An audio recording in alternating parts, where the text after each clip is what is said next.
정말요, 민주당이요, 희한한 법을 지금 내겠다고 그래요. 야, 아마 이 법이 되면 지원이면 공직하기 어려울 것 같아요. 저요? 예.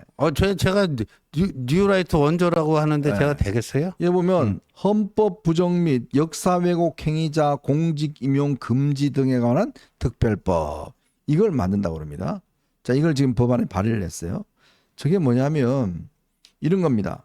자, 일제의 지배 또는 친일 반민족 행위를 미화하거나 정당화할 경우 러일 전쟁 전후부터 1945년 8월 15일까지 제국주의 침략 전쟁과 전쟁 범죄를 미화하거나 정당화할 경우 일본 제국주의의 국권 침탈을 반대하거나 독립운동을 위해 일본 제국주의 항간 행위를 비방할 경우 독도 영유권의 역사적 사실과 헌법이 정한 영토 규정을 날조히 유폐하는 행위 뭐 이거 하고 이거를 판단하기 위해서 국무총리 밑에 위원회를 만들어서 여기서 왜곡 방지 위원, 대통령과 대법원장이 각 3명, 국회가 5명 이렇게 구성하자는 거예요.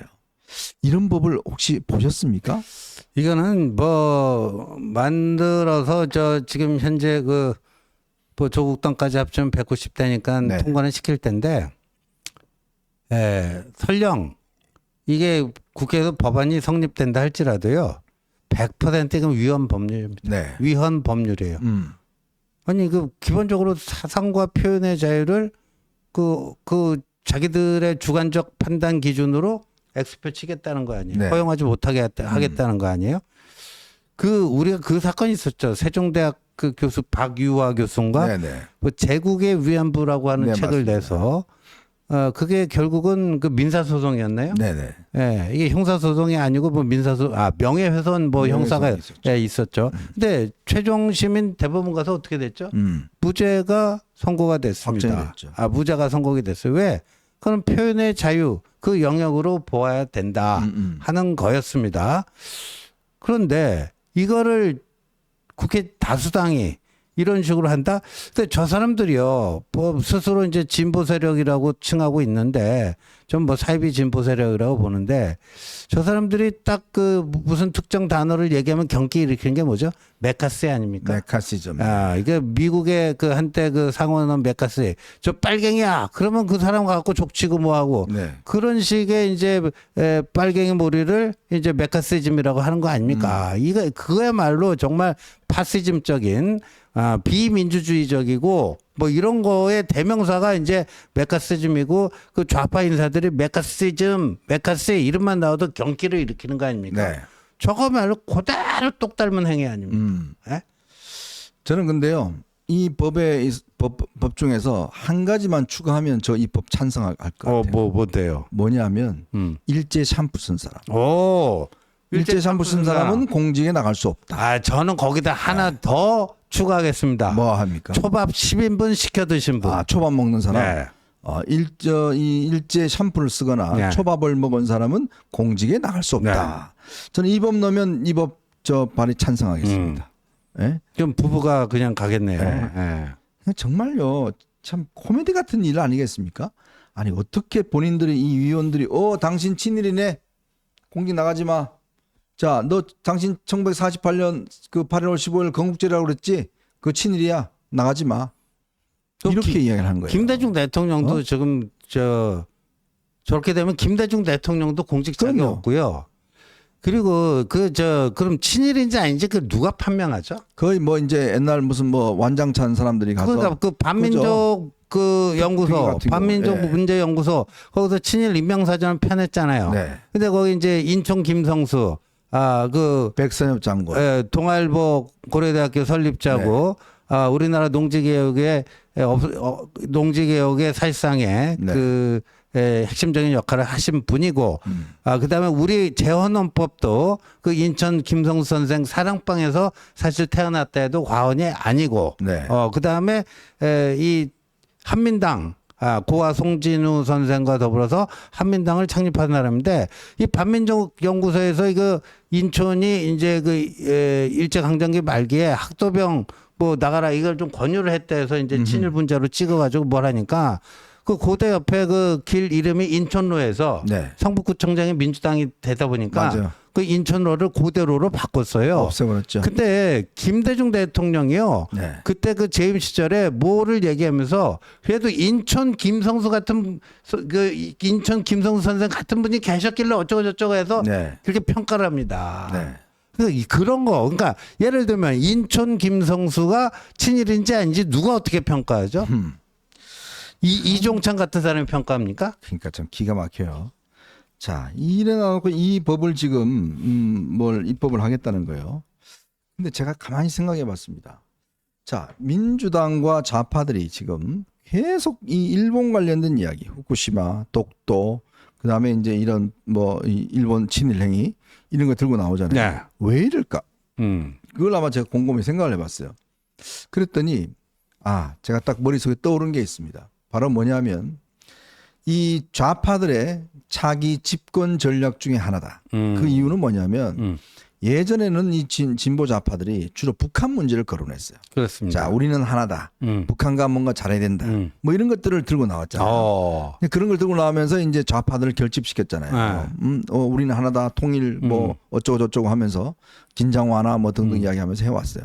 근데 그게 거짓으로 다 드러났잖아요. 다 드러났죠. 그러니까 더 이상 국민들이 안 속아요. 안 속죠. 그리고 좌파들 중에서도 이 북한에 대해서는 비판적인 또 좌파들이 있어요. 네. 옛날 PD 계열이나 이렇게 그렇죠. 있습니다. 그러니까 안 뭉쳐져요. 네. 근데 이 재만 세력들을 전부 다 하나로 뭉칠 수 있는 아이템이 뭘까요? 반일이다. 바로 반일이에요. 근데 2030은 안 따라올걸요. 그러니까 아마? 바로 반일이고 이들이 전부 다 이런 것들을 이제 반일로 뭉쳐낼 수가 있는 거예요. 그러면 결국 이게 이제 이재명 입장에서 보면 왜 이재명이 택도 없는 이야기를 저렇게 할까?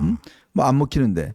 그러니까 본인은 운동권이 아니잖아요. 네. 그러면 본인이 뭘 해야 되겠습니까? 이들을 묶어내고 자기를 지지받을 수 있으면 결국 친일 프레임으로 이 문제를 접근해야지만이 결국 이 진보들이 이걸로 뭉쳐낼 수 있다. 바로 그것 때문에 제가 볼 때는 아마 이런 것을 끊임없이 주장하고 있는 게 아니냐. 저는 그런 분석을 좀 내려요. 그럼 뭐 문재인 딸도 뭐 저렇게 되면 안 되겠는데요. 그러니까 이게 실질적으로 효과가 없는 게 뭐냐면 2030들은요 이 이야기 해봤자 이거 웃기고 있네, 웃기고 자빠졌네 이야기입니다. 이거 뭐 근데 이제 문제는 50들 같은 경우에 50, 60 초반들 같은 경우는 여기에 뭉칠 수가 있어요. 그 좀 뭐 그렇죠. 뺏길 수 있어요. 그러니까 그걸 노리는 거예요. 네. 그러니까 이 백낙청을 비롯해서 이 좌파의 솔직히 뭐 어떤 뭔가 이념적인 어떤 선생이라고 하는 저는 이 집단들이 이번에 아마 이 다음 대선을 겨냥해서 내리고 있는 집권 전략의 핵심 포인트는 바로 친일과 반일. 그러니까 제야 원탁회의 그 대부노소 하던 백낙청이요. 네. 계속해서 그 얘기했던 게 뭐냐면 이 한반도는 분단 체제다. 네. 분단 모순이야말로 한반도의 최대 모순이다. 그 분단 모순의 극복이 뭐예요? 통일이잖아요. 네. 그러면서 북에 대해서 굉장히 좋게 얘기하면 온정적이고 나쁘게 얘기하면 굉장히 종북적이고 그런 건데 근데 김정은이 뭐라고 그랬어요? 통일 포기했잖아요. 투 코리아다 우리. 적대적인 두 국가라고 그랬어요. 적대적인 두 국가. 네. 제일 벙찐 게 한국의 바로 백낙청 같은 사람들이거든요. 그러니까 더 이상 뭐 우리는 하나다. 우리 민족끼리 통일을 위하여 이런 게 안 맥히잖아요. 씨가 안 그렇죠. 맥히잖아요. 네.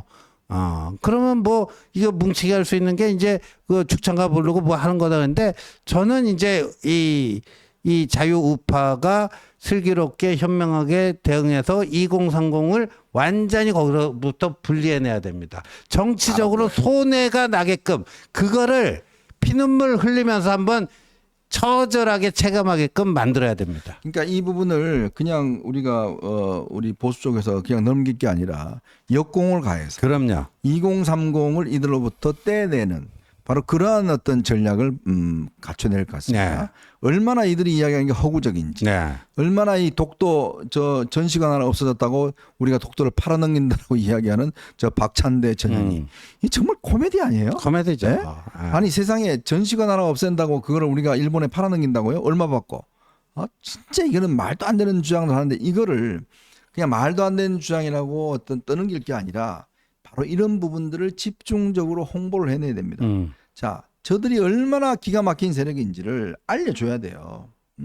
그래서 그런 부분들을 정말 당에서도 쇼츠도 만들고 뭔가 유튜브도 하고 뭔가 어떤 활발한 어떤 좀 제가 볼 때는 이 홍보 활동을 통해서 실제로 이런 어떤 엉터리 같은 이야기를 하고 있다. 네. 이런 이야기를 좀 알려야 됩니다. 그렇습니다. 네. 예. 저는 그게 지금 뭐 좀 필요하지 않겠나는 생각이 들고 그리고 우리 저기 뭐야 구독자분들께서 많이 올려주시고 있는 의견 중에서 지금 한동훈 대표를 이렇게 따라다니는 이제 우리 그 우파 유튜버들이 계시대요. 네, 많습니다. 근데 이분들이 현장에서 굉장히 좀 홀대를 당하시는 모양이에요. 아, 그래요? 예, 지금 뭐 저 좀 전에 올리신 분들 보면 우파 유튜버들이 현장에 못 들어오게 한다든지 뭐 이렇게 지금 관리를 하시는 모양이에요.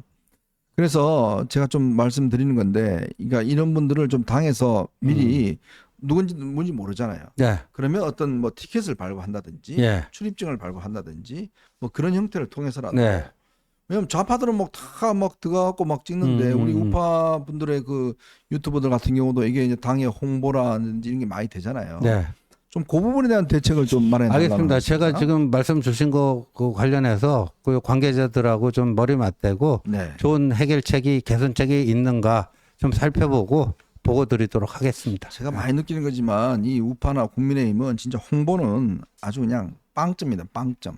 안 돼요, 홍보가. 쟤들은요 정말 일사불란하게 정말 홍보를 너무나 잘하는데 우리 쪽은 홍보가 안 돼요. 지금 그때도 말씀드렸지만 이 한동훈 대표 그 무슨 저 SNS나 뭐 이런 거 있잖아요. 그런 거 좀 관리도 좀 저 활발하게 활성화한다든지 뭐 여러 가지 방법으로 좀 홍보를 많이 이렇게 할 수 있도록 하는 것들이 저는 굉장히 필요하고 네. 의원들 개개인도 페이스북이나 이런 걸 통해서 저 엉터리 같은 주장에 대해서 오늘 제가 아까 말씀드린 이 법안이 있지 않습니까? 이거에 대해서 진짜 적나라하게 한번 집중적으로 이게 옛날에 5.18 그 법 할 때 그때 우리 최진석 그 교수가 서강대. 네. 그때 교수가 이분이 이제 그 고향이 호남이에요. 맞습니다. 호남인데 이분이 아주 유명한 그때 시를 하나 올린 게 있습니다. 그게 뭐냐면 나는 5.18을 왜곡한다. 이런 시를 한번 이분이 올린 적이 있어요. 그 잘난 5.18들은 5.18이 아니었다. 나는 속았다. 금남로 전일빌딩 전남도청 가톨릭센터.